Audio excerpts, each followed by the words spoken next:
Hello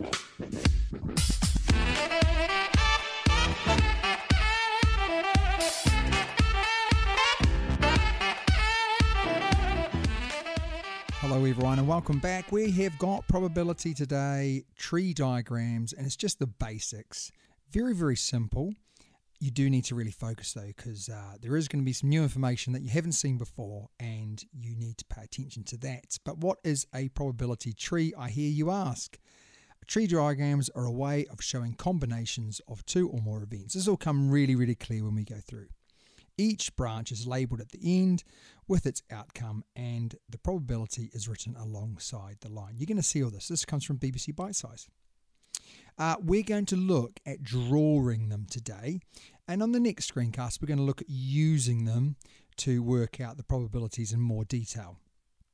This is what they look like. We've often got things like flipping a coin, pulling out counters, picking out sweets, that type of thing. And it's two, basically we've got one flip and then we've got a second flip. Do not worry, we're going to go through this really, really slowly, really, really carefully so that you don't make some basic mistakes. Here are some examples. So let's have a look. The first one is the flip of a coin. So we know with a coin we've got a heads and a tails, don't we? So we're going to flip that coin once and then we're going to flip the coin again.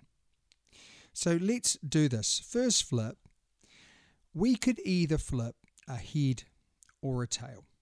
And what we do with these probabilities is, what's the probability of me flipping a head? Well, it's 1 out of 2. 1 because we've got one head on the coin, and 2 because there are two sides to the coin. So we could say that we have 1/2. Half the time we're going to flip heads, and then half the time we're going to flip tails. Remember, there's one tail and there's two sides, there's one head and there's two sides. So basically with this now is we've got the probability of getting a head or a tail, and we should know that, shouldn't we? Now we're going to flip the coin again. So let's forget about all of this down here for now. We've flipped the coin and we've got a head. Now we're going to flip the coin again and we're going to get either a head or a tail. And again, look at the probability that I'll flip a head there. It's going to be 1/2. And the probability that I'll flip a tail would also be 1/2. But what this little branch for here is, what happens if we flip the coin the first time and we didn't flip a head, we flipped a tail? Well, we'd have a second flip from there, wouldn't we? And look at the probability of then flipping a head would be the same and the tail would be the same. And that really is how easy it is. We have to use a little bit of imagination, don't we? We have to imagine that we flipped a head and then we're going to flip again, and we could flip a head or a tail. But if we didn't flip a head for the first time and we flipped a tail, then we could flip it and get a second head or a tail. Hopefully that makes sense. Now this is the last little parts to it. We're now going to work out the probabilities of getting all of these different outcomes. So the first outcome would be that I flipped a head and I flipped another head. And the way we write that is head, head. Can we see that? We've got, I flipped a head the first time and I flipped a head the second time. And what I do is, I take my two fractions and I multiply them together. So I have 1/2 timesing by 1/2. That gives me 1/4 because we times across the top. 1 times 1 is 1, 2 times 2 is 4, 1/4. But the next one is I could flip a head the first time and flip a tail. So I would write that as heads, tails. And I multiply mine together. Now, surprise, surprise, we're going to have the same answer every time because we have the same probabilities each time. We've got 1/2 timesing by 1/2, which equals 1/4. But we could flip a tail the first time and a head the second time. So we'd write that there, and we would go through the same process. 1/2 timesing by 1/2 gives me 1/4. And the last one is that I would have flip a tail the first time and flip a tail the second time, and I'd have tail, tail, and that would give me 1/2 timesing by 1/2 gives me 1/4. Now, let's just look at these for a little bit longer and say, okay, we should have all our different options should equal 1, a whole. 1/4 plus 1/4 plus 1/4 plus 1/4 will give me 4/4, which is a whole. So we know we've done it correctly. If you don't get one whole, then you know you've done it wrong. Okay? So just remember that as we go through. Now, pause the video now. Draw this out. This is really, really key to your success. You need to draw this out, because if you draw it out, you will understand it. If you don't draw it out, then you won't understand it moving forward, either today, either in the next 5 minutes, but maybe potentially in 2 or 3 days. And that's when we really, really need you to remember all this stuff. So make sure you pause the video now, copy this out in real detail, and then we're going to go over another example where things get a little bit more tricky. So hopefully you've done that now. Let's move on, because we do need to go over when they're a little bit more tricky or a little bit different. This time we're talking about a bag of counters. And in my bag of counters, I've got 6 red counters and 4 blue counters. So what I'm going to do is I'm going to pick out a counter. I'm going to select it, and then I'm going to put it back, and then I'm going to pick out another counter, and this is what this is going to represent. So let's do that first. Put my hand in the bag, pick out my first counter. The probability that I have, or the opportunities I have, is I could either pick out a red or a blue counter, because that's all there is, isn't there? There's 6 red and 4 blue. The probability of me picking out a red would be 6 out of 10, because I've got 6 red counters, but I've got 10 counters in my bag. So 6 over 10. What about the blue counters? What about the blue counters? Well, I've got 4 in there, don't I? So I've got 4 out of 10. So this time we can see that we're going to have some interesting answers, because we're not just having the same. Before we had 1/2 all the time. These are a little bit different. So now what I've done is I've picked out my first counter and I've got red. All right. I put that counter back and I now put my hand in the bag a second time. These are the possibilities that I could get. I could pick out a red counter again, or I could pick out a blue counter again. Now, because we put the counter back, we've still got 6/10 there, probability, and for the blues we've got 4/10 there. But what happens if in the first time I put my hand in the bag I got a blue? So then I've got to do that option as well, and I'd have my 6/10 and my 4/10 down there. So let's now think about writing down all the possible outcomes, because I could have picked out a red and a red.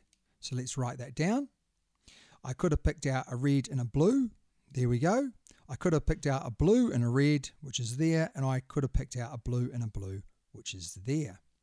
Now let's work out the probability of picking out a red. Remember, I'm going to times these together. 6/10 times 6/10 gives me whatever. We're going to go 6/10 times 4/10, 6/10 times 4/10 to work out the red blue. And then the blue red would be 4/10 timesing by 6/10. And the last one, blue would be 4/10 timesing by 4/10. So now we've got all of those fractions in place. Let's work them out. We've got 36 over 100, so 6 times 6 is 36. 10 times 10 is 100. 6 times 4 is 24. 10 times 10 is 100. 4 times 6 is 24. 10 times 10 is 100. And last but not least, 4 times 4 is 16. 10 times 10 is 100. We add all of these up together, we get 100 over 100. So we know we are correct. Okay, everyone. So I've done 2 now for you. You must pause the video again. You must do this question again, because it's really important moving forward. So pause the video, copy all of this out. It hopefully will start to make some sense. If it's not making sense, go back and start again on the video. I know that sounds awful, but it's really important moving forward that you really know what you're doing. So let's pause the video now, copy all of this out, and it will start to make sense, I promise. Okay. So we have got one more example. What I would like you to do is I'd like you to try your very hardest to do this all on your own, only returning back to the video if you're really struggling. I will go through it the first thing. So the first one is I've got 5 red and 4 blue. So it is a little bit different. 5 red, 4 blue. So remember, I've got my first flip and I will help you here. I've got 5/9. 5 times out of 9, I'll pick a red. 4 times out of 9, I'll pick a blue. You're going to go and do your second selection now, and then you're going to go and do everything right down to writing all of the fractions out, multiplying them together, and getting your answers for each of them. Pause the video now, give it a complete go yourself, come back and see if you've got it correct. Okay, so we've got the old 5/9 and the 4/9 here. So now let's do our second selection. So I could either get a red or a blue. I've gone 5/9, 4/9. Or what happens if I picked out a blue for a start? I could pick out a blue red or a blue blue. 5/9, 4/9. Let's now write them red red, red blue, blue red, blue blue. And we've got them there, don't we? And now let's multiply each of the fractions together. So we've got 5/9 times by 5/9, or 5/9 times by 4/9, 4/9 times by 5/9, 4/9 times by 4/9. And you can see them all represented here. And the last step is let's write in our answers. So 5 times 5 is 25, 5 times 4 is 20, 4 times 5 is 20, 4 times 4 is 16. And we're out at 81, and then we add up all of these fractions, we get 81 out of 81, which means that we've done it correctly. So I'm really hoping now you feel somewhat comfortable, confident. As I say, if you're not, go back and start again, because we are now moving into the quiz, and I know that you all can't wait for the quiz. For obvious reasons, to show me how good you are, but secondly, to nearly be finished. So now here goes the question. There will be no more help from now on. You do everything yourself. Good luck, everyone. Pause the video, coming back when you have got it hopefully correct. It is now time to go over the answers. So a couple of things. We had 5 counters in our bags, 3 red, 2 blue. So let's have a look at our answers. We could have picked out a red or a blue. 3 out of 5 times we would have done that. 2 out of 5 times, and we would have gone through. Hopefully you got 9 25ths, 6 25ths, 6 25ths, or 4 25ths. We add them all together, we get 25 over 25, and we know we're correct. Really, really hope that you've done well today. It is a little bit tricky. It is something new, and it will take a bit of time. It will take a lot of practice. But the next screencast is just building slightly on this, so it's not going to be completely new stuff. Please, please, please, if you are struggling, ask me, ask your teacher, ask whoever you need to clarify this, because it's really important moving forward. As always, it's very important that you write a good revision card on this. If you'd like the electronic versions, then please get in contact with me via the comment section below. And as I always say, I've really enjoyed helping you with your maths today. It's a real passion of mine to hopefully make you better. So well done. Enjoy the rest of your day.